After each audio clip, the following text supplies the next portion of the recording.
وەخسەکردنی زیاتر لە سەرانپرسە بەڕێز زەکیە سەید ساڵح بریکاری وەزارەتی کار و کاروباری کۆمەڵاتی لە ستۆدیۆ میانمانە. بەڕێز زەکیە سەید ساڵح بەخێر بێن. سپاس بۆ ئامادەبوونتان. لە کابینەی نوێمی حکومەتی هەرێمی کوردستان تا چەند گرنگ بوو کە کار لەسەرەوە کرا جارێکی دیکە موچە بۆ خاوەن پێداویستی تایبەتانە بگەڕێنرێتەوە؟ بەنسبەت خاوەن پێداویستی تایبەت و کەمەندامان و کورتە باڵایان خۆتان ئەزان کە یاسایەکەیەک بە ناوی یاسای مافۆ ئیمتیازاتی کەمەندامان خاوەن پێداویستی و هەروەها کورتە باڵایان بە پێی ئەم یاسایە دەبێ حکوومەت هاوکاری کەمەندامان و خاوەن پێداویستی تایبەت و کورتە باڵان بکرێت لە کابینەی نوێمی حکوومەتی هەرێمی کوردستان کە پێشتر نزیکەی 13,000 کەس موچەیان بڕابوو بەڵام شایستە بوون کە موچە وەربگرن. لەم کابینەدا لژنەیان بوو تەشکیل کرا موچەیان گەڕاندوتەوە. ئێستا ئەوانەی کە لە لای ئێمە بە عەمەلی موچە وەردەگرن سەروی 73,000 کەسن و 15,000 کەسیشی ئێستا لایەن لژنەکانی پزیشکیەوە پشکنینیان بۆ دەکرێت بۆ ئەوەی بزان ئایا مستحقن یا مستحق نین واتە موافقاتی 15,000 کەسی تریشمان هەیە کە دەکرێت سەرجەمیان ببێتە نێزیکەی 100,000 کەس. ئەمانەی کە موچە وەردەگرن دوو بەشن، بەشێکیان هیچ موچەیەکیان نییە 150,000 وەردەگرن، بەشێکیشیان فەرمانبەرن یان لە شوێنێکی تر چ لە کەرتی تایبەت چ لە کەرتی گشتی کار دەکەن کە ئەمانە نزیکەی 10,000 کەسن، ئەوانە ماگانە 100,000 وەردەگرن.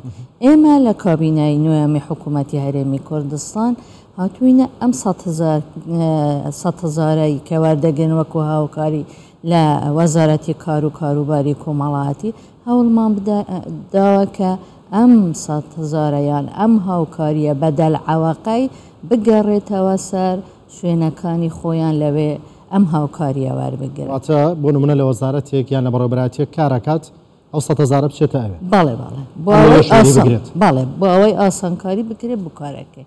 بەڵێ لە ماوەی ڕابردووە تا ئێستا پێداچوونەوە کراوە بەنێو ئەوانەی خاوەن پێداویستی تایبەت موچیان وەرگرتووە بزانن کەسێکە بێت مستحقی ئەوە نییە، ڕەنگە دەوترێ یانێ جار خەڵەکە بووە لە من و تۆ ساخ و سەلینتر و موچەی کەمەندامی وەرگرت. لە بایۆمێتریدا نێزیکەی 6,000 کەس دەرهێنراوە. ئەوانە بوونە یا ئەمری خۆیان کردووە یا خودچوونە دەرەوە یا مستحق نەبوونە.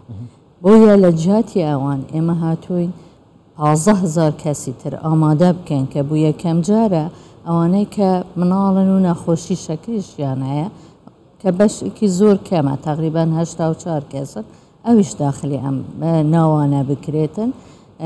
یعنی ئێمە بە بەردەوامی بە دووادەرچوونیان بۆ دەکەین، ئەوی مستحق نەبێت دەردەهێنرێ محاولە دەکرێت ئەوانەی کە مستحقن لە شوێنیان دابنرێ. لەبارەی دابینکردنی پێداویستیەکانی خاوەن پێداویستی تایبەت هیچ بەرنامە و پلانێکی نوێتان هەیە چیتان کردەوە بۆی بتوانن باشتر پێداویستیەکانیان بۆ دابینکەن؟ ئێمە بەردەوام لەسەر خەتین بۆ ئەوەی کە بتوانین ئەو احتیاج و پێداویستیانەی کە خاوەن پێداویستی تایبەت هەیەی بۆیان دابین بکەین. لە کورسیەوە بگرە، لە مەسائلی پەروەردەییەوە بگرە، لە مەسائلی تەندروستیەوە بگرە، لە مەسائلی ڕاهێنانی پیشەییەوە. بۆیە ئێمە 4 مەعهەدمان هەیە لەگەڵ سەنتەری ئۆتیزمیشمان هەیە. ئەم مەعهەدانە سەنتەری ئۆتیزم و سەنتەری ڕۆژناشمان هەیە.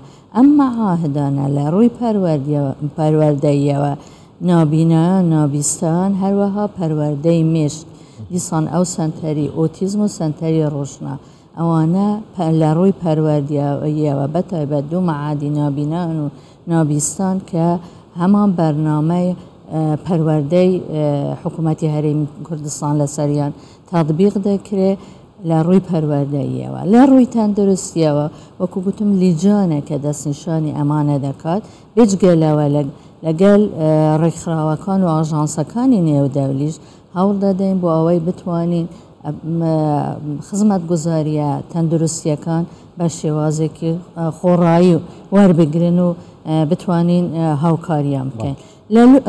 لە لایەکی تریشەوە محاولە دەکەین بۆ نیشتە جێبوونکردنیان بە تایبەت لەگەڵ دەستەی وەبەرهێنانی هەرێمی کوردستان بۆ ئەوەی بتوانین ڕێژەیەک لەو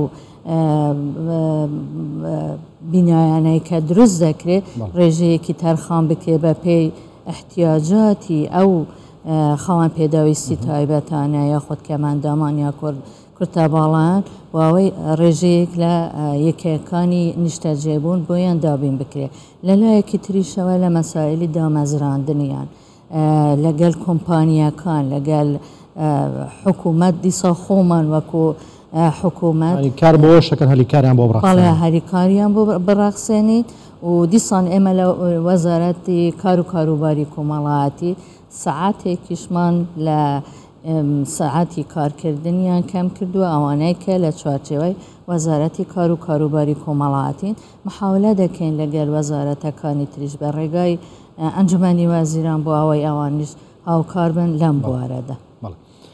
پێداویستی ئەوان سەرەکی ترین یاخود شتێکە زۆر داوای دەکەن لە پێداویستەکانی ئەوانە چییە؟ پێداویستیەکانیان زۆرن بە پێی ئەو یاسایش کە دامان ناوە یەک لەوانە سندۆقێکی هاو چاودێریکردنی کەماندامانە کە تا ئێستا و سندوقە دانەمەزراوە. خۆشبەختانە ئێمە لە کابینەیە نوێم پەیرەوەکەمان ئامادە کردووە بەڵام خۆتان نازانن بە هۆی ئیمکانیاتی سنوورداری حکوومەتی هەرێمی کوردستان نەمانتوانیوە تەفعیلی ئەم سندۆقە بکەین بۆ ئەوەی بتوانین هەموو پێداویستیەکانی خاوەن پێداویستی تایبەت و کەماندامان و کورتە باڵایان بۆیان دابین بکەین بەڵام لەگەڵ ئەوەشدا لەگەڵ ڕێکخراوەکان یاخود ئاژانسەکان لەگەڵ دەستگای خێرخوازیەکان لەگەڵ کەسایەتیە خێرخوازەکان کۆمپانیەکان ینی بە سوپاسەوە تا ئێستا هاوکارمان بوونە لە هەموو لە سنووری بەڕاوبەراتە گشتیەکانی ئێمە هەروەها لە سنووری وەزارەتیش ئێمە لێرەدا بە ئەلکترۆنیکردن یاخود ئەو زانیاری و داتایانەی کە هەن بە ئەلکترۆنی دەکەین و لە ڕێگای بانکەوە ناچن چەک وەربگرن لەمە دووە کار دەکەین بۆ ئەوەی بە شێوازێکی ئەلکترۆنی وەربگرن لەم کابینەیەدا توانیومانە ناسنامە بوویان دەربکەین بۆ خاوەن پێداویستی تایبەت و کەماندامان و کورتە باڵایان. بەڵێ ئەگەر زۆر بە کورتی وەڵام بێتەوە سوپاس دەکەم کاتم زۆر کەم ماوە میوانی دیکەشمانەیە لە ماوەی ڕابردوودا قسە و باسێکە بوو پلانێکە بوو لە وەزارەتەکەتان کە موچە بدرێتە خێزانانی هەژار و پێما بێ پێشتری شەوە بەڵام بەوەی کێشەی داراییەوە نەماوە ئەمە هیوایەکە بکەوێتەوە کار بەس بە کورتی ئێمە هەموو هەوڵی خۆمان دەدەین و لەم چارچێوەشدا ڕێنماییەکی تایبەتمان ئامادە کردووە ئێستا لە وەزارەتی داراییە بۆ ئەوەی دیراسە بکرێت بەڵام لەگەڵ ئەوە هەوڵەکانی ئێمەنە وەکو حکوومەتی هەرێمی کوردستان کە بتوانین لە پرۆژەی حکوومەتی یاخود لە بەرنامەی حکوومەتی هەرێمی کوردستان دابنین بەڵام لەگەڵ ئەوەشدا لەگەڵ بانقی دەولی پایلۆتێکمان هەیە بۆ دهۆک وەکو تێستێک بۆ 3200 خێزان هەم ئەوانەی کە خوانە خوێن هەم ئاوەرەکان هەم پەنابەران ئێستا بە ئیشی لەسەر دەکەین بۆ ئەوەی بەرینە بواری جێبەجێکردن ئەگەر لەوێ سەرکەوتوو بوو لەگەڵ دیسان هەر ئاژانسەکان و هەروەها بانقی داولی چونکە حکوومەتی هۆڵندی ئێستا ئەم هاوکاریە دەکاتن ئەم تەجروبەیە دەگوازینەوە بۆ سەرانسەری هەرێمی کوردستان بەڵام لەگەڵ ئەوەشدا ئێمەش وەکو وەزارەت وەکو حکوومەتی هەرێمی کوردستان کار بۆ ئەوە دەکەین بۆ ئەوەی ئەوانەی کە مستەحەقن دەستنیشان بکرێن بۆ ئەوەی بتوانن هاوکاری بکرێن. بەڵێ بەڕێز زەکیە سەید ساڵح بریکاری وەزارەتی کار و کاروباری کۆمەڵایەتی لە ستۆدیۆ ئامادەبی سوپاس بۆ ئامادەبوونتان. سپاس بۆ ئێوەش سەرکەوتوو.